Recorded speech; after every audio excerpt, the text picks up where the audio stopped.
What's up guys, it's Ian here, back today with the weekly training roundup with voiceover for the week of March 7th, 2022. I started off today with dips. I did 2 sets of just bodyweight dips. After that, I moved on to a warm-up set with just a 45-pound plate on, and after that, I was ready for my top single with 90 pounds on the belt for a total of 225 pounds, roughly, or 87.5% of my 1 repetition max. After that top single, I performed 3 sets of 6 repetitions with a total of 195 pounds or 60 pounds on the dip belt. This was 75% of my 1 repetition max. Dips have been feeling a little bit harder than they have historically. It might be because these parallel bars are a little bit far apart from each other. I traditionally prefer my bars to be a little bit closer together and in a slightly triangular orientation angle-wise. So traditionally, my best performance on the weighted dip has not been on parallel bars, but on those slight V-angled bars. If you're watching this, any product development people from Lebert, you should definitely sell alternate feet that allow the bars to be placed at a V-style triangular angle, because the current feet on these dip bars do not allow that kind of placement. Otherwise, I might have to just construct some outdoor dip bars or something of the sort.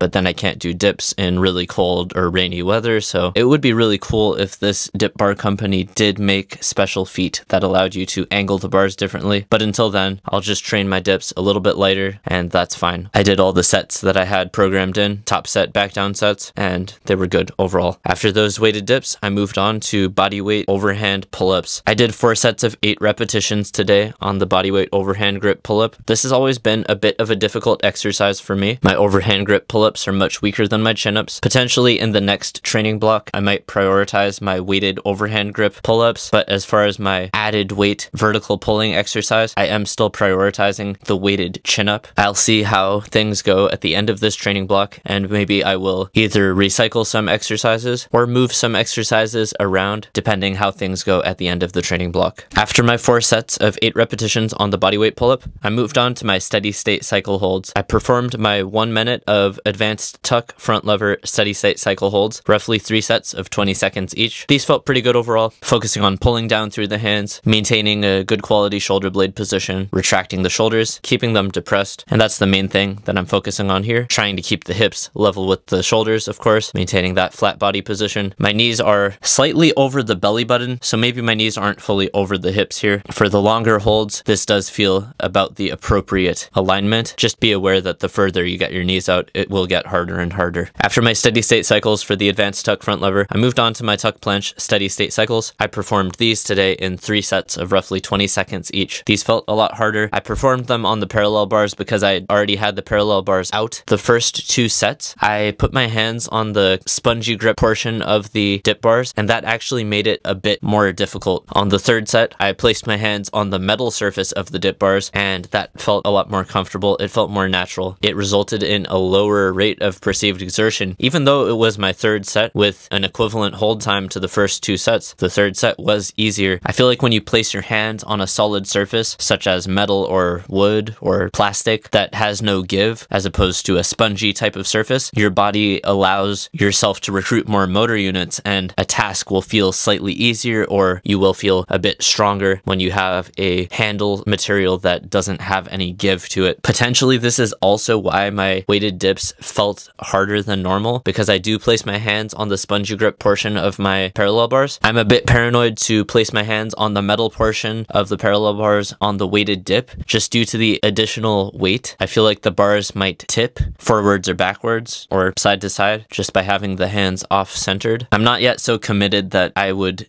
remove the spongy grip portion, because it is pretty well made and it's kind of a high quality, nice type of spongy grip. I don't really want to destroy it. I kind of like it intact in its original form. If money is no object to you, or you're just not that attached to your spongy grips, maybe consider tearing off the spongy grip. But it's the type of thing that once you remove it, you really can't go back. I don't think they sell replacement spongy grips, so I don't recommend doing it. I just don't want to tear off my spongy grips and then regret it after, so I will leave them there. But just As a note, maybe a valuable takeaway here, most of my best PRs on the weighted dip, they've been hit on metal bars. So just hand directly on metal with wrist wraps usually. I do like using wrist wraps. Most of my best PRs have just been hand on a metal surface. It seems to allow me to create better motor unit recruitment than I would get if I had my hand on a softer surface. If you're just doing some rep work, some volume work, I don't think the handle material matters nearly as much, but if you're going for max rep sets, personal records, lifting as much weight as you can, as many reps as you can, anything of that sort, then the handle material starts to matter a little bit more. That was a lot there about handle material. I always get carried away in day 1 of these voiceovers. Don't worry, days 2 and 3 will be a little bit shorter on the voiceover. After those tuck planche steady state cycles, I moved on to my dumbbell curls. Today I performed 4 sets of dumbbell curls, right arm, left arm style. These were pretty good. Not too much to say here. If you're wondering why I'm placing my left hand on the right pocket or the right hand on the left pocket while I'm doing the curls, it's because this dumbbell kind of gets caught on the side of my pants if I don't turn the dumbbell with the right timing. Not as luxurious as those nice kind of plastic ended or metal capped dumbbells that you have at commercial gyms, but you gotta work with what you have. So I'm just kind of putting my hand there so the dumbbell doesn't get caught on my pants. You can probably see on a few reps, I neglect to place the hand there and the dumbbell does get caught on my pants. It's kind of annoying. It damages the pants and it distracts you from the exercise. My one note here is that I could probably go a bit slower on the way down on these curls. You're probably noticing that on some of the reps too. That's the main thing that I would change about this. Overall, 4 sets, right arm, left arm style. Not too much to add here. These were good. After those dumbbell curls, I moved on to lateral delt raises. 4 sets of lateral delt raises here. I got a few different camera angles just so you can see me performing these from different angles in case you're trying to evaluate the technique, figure out how to do these. There's a lot of different ways to do them. If I'm really concentrating and using a mirror, I'll try to keep the head upright, neutral neck position, although sometimes I will lean the head forward. I tend to keep the elbows about shoulder height or slightly lower. That's just personal preference. A lot of people do like going higher on these. I feel like I get a good quality mind-muscle connection when I keep the hands and elbows at roughly shoulder height or below, but experiment with different techniques and see what you like the most. After those lateral delt raises, I moved on to the band tricep pushdown face pull superset. I performed all 4 sets of my band tricep pushdown to face pull superset in back-to-back fashion. No rest. Didn't even let go of the band. Looked at the camera a few times to make sure that it was still on. Situated myself, grabbed that band, and I went straight through it. I started off doing sets of 15 repetitions on each, then 12 and 12, and then 10 and 10. I did lose a few reps just because I was supersetting them and not really resting much, and by the end, the face pulls were actually really tough. I felt like it's hard to say exactly which muscle was reaching failure. It was either the side delt or the rear delt, but I definitely had some muscular failure by the 4th set of band face pulls. The band tricep pushdowns were fine. I could have done more of them. If anything, maybe just the systemic oxygen demands of doing so many repetitions and both supersets and not resting were getting to me. I could have gotten more tricep pushdowns in, but with the band face pulls, I was actually reaching local muscular failure. I think it might have been because I did the 4 sets of delt raises and then went into the tricep pushdown face pull superset, and that could very likely be why I reached local muscular failure on these band face pulls. If you haven't tried it out, definitely try them out. See if you like them. Just remember that based on the height that you're kneeling at or standing at, the height of the anchor point of your band, and whether you're pulling that band to your nose, your mouth, your chin, or your forehead, that's just going to affect the way the exercise feels slightly. It's the type of exercise you just need to try it out a few different ways, see what configuration you like the most, and definitely feel free to experiment changing your technique over time. As one technique gets stale or loses its effectiveness, experiment with different hand positions, different contact points, different setups, and that might get you a refresh on the exercise without having to entirely change to a different exercise. Either way, this was the voiceover for day 1 of the weekly training roundup. I will talk to you on day 2. Day 2 here. Today is Thursday, March 10th, and today is my pull-up focused day. I started off my warm-up with 2 sets of 5 repetitions, bodyweight pull-ups, just getting warm, being conservative here, not trying to get too tired, but I am trying to warm up. After that, I did a set of 3 repetitions with 25 pounds on the dip belt. After that, I did a set of 2 repetitions with 45 pounds on the dip belt. At that point, I was warmed up, ready for my top single. Today, my top single was at 201 pounds in total, or 87.5% of my 1 repetition max. Today, I weighed 140 pounds when I weighed myself right before the workout, close to the end of the day, so after a full day of eating pretty much. I did put 70 pounds on the belt today for roughly a combined weight of 210 pounds plus whatever the dip belt weighs, a little bit over 210 pounds there. Overall, I overshot that top single by a little bit, but it's fine. Even though I went over a little bit on the single, I'd say it was comfortable. Maybe a RPE 7 out of 10, with 10 being the hardest. After that top single, I moved on to my back down sets. 3 sets of 6 repetitions today at 72.5% of my estimated 1 repetition max for a target weight of 166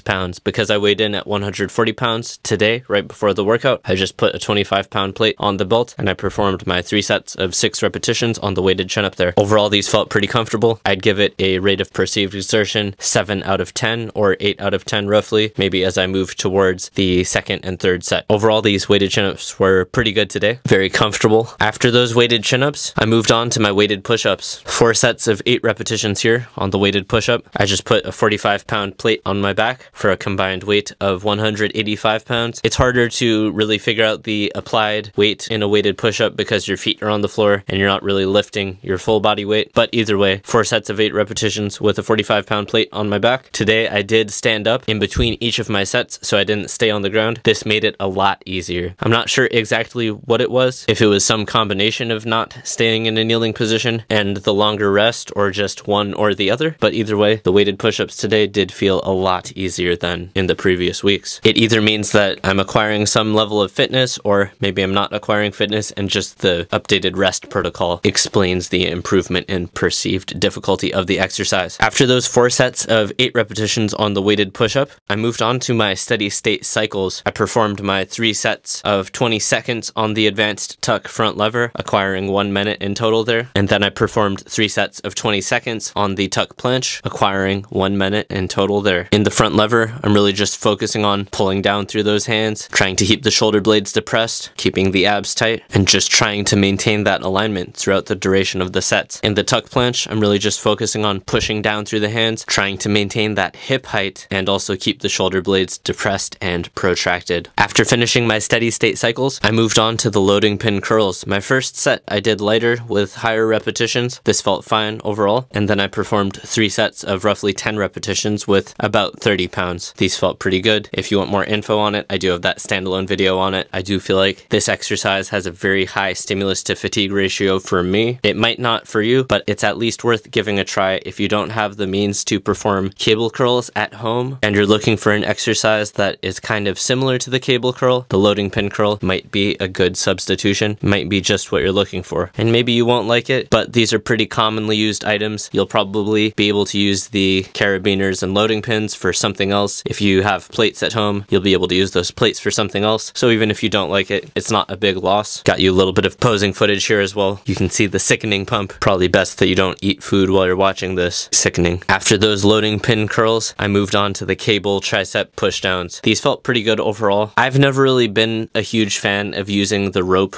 on this exercise, to be quite honest. I might invest in a metal V-shaped handle. That's always kind of been my traditionally favorite handle to use on tricep pushdowns. For me, it's hard to maintain a consistent wrist position when I use the rope. You can probably notice that during the videos. Maybe I can just fix my wrist position through conscious effort and control, just thinking about it. But at this point in the workout, I had been through a lot. I was a bit tired. It's a bit harder to focus as you get towards the end of the workout. Maybe I will invest in a small V-shaped handle, and I'll definitely give you a review on it if I do find one. If any of you already have a nice small V-shaped handle that you use at home, drop a comment down below. Send me a link to the one that you use and I'll take a look at it. I'm just looking for something that's well built that'll last a long time. Not too much to say about this workout. I feel like I talked a lot in day 1 of this training week, so this day should be a little bit shorter, and I will talk to you on day 3. Day 3 here. Today was my bodyweight only day with the bodyweight exercises and some of the skill work. No weighted calisthenics, only bodyweight stuff today. I started out with 2 sets of 10 repetitions on the push-up on rings. One tip that I felt like made a big difference in how the exercise felt is instead of finishing with the hands directly below the shoulders, I was trying to finish with my hands somewhere under the solar plexus. Basically, the closer you can get your hands to under the hips in that finished straight arm position here, the more you'll feel it in the chest. You can get a really strong chest contraction when you finish in kind of like a modified planche lean sort of position. Try it out bit by bit. Don't try and put the hands all the way under the hips. All all at once if you're not accustomed to the lean. If you do want to try it out, next time you try out the ring push-up, instead of just putting the hands right below the shoulders, try and get the hands below the chest, maybe eventually below the solar plexus, closer and closer to the belly button. And the closer you get those hands to the hips in that straight arm finished position, the more of a strong chest contraction that you will get in this exercise. This tip not only applies to the regular ring push-up, but it also applies to the rings turned out push-up. After my 2 sets of push-up on rings, I moved on to the rings turned out push-up. For some reason, this last week felt like a really long duration of time. I don't know why, but that first set was a bit awkward. Second set felt a little bit more dialed in. I wasn't really trying to implement the lean too much on this exercise. I think it might have been because I set the ring height a little bit lower than what I'm typically used to when I performed the ring push-up and ring turned out push-up today. And that could explain why both of my ring push-up variations felt harder than normal. It's not really a huge deal, but if you do want to standardize your ring training, you can consider taking a ruler or a yardstick and just measuring the height of the rings from the floor. After the rings turned out push-ups, I moved on to the ring dip to ring turned out support, 3 sets of 5 repetitions here. Today, I made the mistake of wearing joggers that did not have zipper pockets. You can see that on a few of the repetitions, my thumbs get kind of stuck in my pockets during these repetitions. It's really awkward. You're trying to focus on the ring dip. It's already kind of unstable, and then your thumb catches on the inside of your pocket. It can really mess you up. So definitely either use pants or shorts without pockets or zipper pockets when you're doing these. You definitely don't want your thumbs getting caught in your pockets, slowing down your upward movement while you're doing these. It can really mess you up. But either way, 3 sets of 5 repetitions. After those ring dip to ring turned out supports, I moved on to the band assisted straddle planche. Today I just performed 1 set of this exercise. It felt about right. Because I have the door behind me here, I can't really get into as wide of a straddle as I'd like to. It's almost like a band assisted full planche, and I just felt like it's too difficult. I did attempt a second set of the band assisted straddle planche today, but it just didn't go well. I didn't even get any hold time on it. I just kind of fell straight out of it. So I performed 1 set of band assist straddle, the first set, which I will count because I got a brief hold there, and then 3 sets of advanced tuck with no assist. The advanced tucks are feeling better and better. I think in the future I might switch over to that paradigm where I have 1 set of the hardest variation and maybe 3 sets of a step down variation. Overall, the planche training was pretty good. After the planche practice, I moved on to my back exercises. I performed 2 sets of 10 repetitions on bodyweight chin-ups. You can see that I put my thumbs on the same side as my fingers here, basically a thumbless grip, just gripping with the 4 fingers. This isn't to build finger strength or anything. It's actually because I feel like putting the thumb on the same side of the fingers stabilizes the wrist a little bit more. I feel like I'm a bit prone to bending at the wrist when I'm doing pull-ups and chin-ups, especially bodyweight, because the body can be moving a bit quickly, whether up and down or forwards, backwards. I'm just really trying to place the thumb on the same side as the fingers here to eliminate unwanted wrist movement. 2 sets of 10 there, just kind of warming up the back, but also getting in a bit of training volume. After those 2 sets of chin-ups, I moved on to my front lever training. Today, I performed 1 set of the half lay front lever. I made sure to keep my knees touching here. I talked a lot about it in last week's video, the difference between half lay knees touching, knees apart, and then straddle. The knees apart half lay is actually easier than a straddle. So today I performed 1 set of the half lay and then 3 sets of the knees bent straddle. I didn't even perform any sets of straddle today. I felt like the half lay was hard enough for my 1 set of a hard variation, and then for the 3 sets of a medium variation, I did that kind of frog position, bent knee straddle, knees apart half lay, however you want to call it. Footage is on the screen, you can see it. After my front lever training, I moved on to the advanced tuck front lever body rows, 3 sets of 5 repetitions here. First set I performed on the pull-up bar in the door frame. You can see my knees kind of hitting the door frame a little bit. For the second and third set, I pulled out my dip bar and I did perform my second and third set of the advanced tuck front lever body rows on the dip bar. These felt a lot better because I didn't have to worry about my knees hitting the door frame. I was free to move as quickly as I wanted to. It felt a lot more natural and unrestrained. So as long as I remember to, I will perform my advanced tuck front lever body rows on one of these standalone dip bars in the future. After those body rows, I performed my last 2 sets of 10 repetitions of chin-ups. I actually performed the first set here, chin-ups. I only got 8 repetitions. I was a bit fatigued. Maybe I didn't rest long enough from the advanced tuck front lever body rows. So I performed 1 set of 8 on bodyweight chin-ups. After that, I performed the last set with overhand grip pull-ups. I also got 8 reps there. Just finished out the vertical pulling for the back exercises. 4 total sets of vertical pulling, 3 sets of horizontal pulling. So 7 sets of back there, not counting the straight arm front lever over work with all the pushing exercises, 2 sets of ring push-ups, 2 sets rings turned out, 3 sets of ring dips. That's 7 sets of pushing exercises, 3 vertical, 4 horizontal. Overall, pretty balanced, 7 and 7, 7 sets pushing, 7 sets pulling, and then all the straight armed skill work. I had 1 harder exercise for the planche and 3 medium, and for the front lever, 1 harder exercise and 3 medium. So once again, this was day 3, bodyweight day, no weighted calisthenics, just all bodyweight exercises. The weighted calisthenics and the easier planche and front lever training happens on day 1 and day 2, so that way I can devote most of my energy to the weighted calisthenics. I'm not super worried about performing difficult straight arm work. It's just volume straight arm work for those weighted calisthenics days 1 and 2. That's how I've organized this training block. So each day has a bit of hard stuff. Some days are weighted calisthenics focused with easier skill work, and some days are bodyweight focused with harder skill work. In that manner, I have a few difficult exercises on each day and a few easier exercises on each day. So that way, none of my days are too hard, none of my days are too easy, and it's evenly distributed throughout the training week. If you have any questions or comments, definitely comment down below. I appreciate your views. Thank you for watching, and until next time, don't let anybody stop your gains.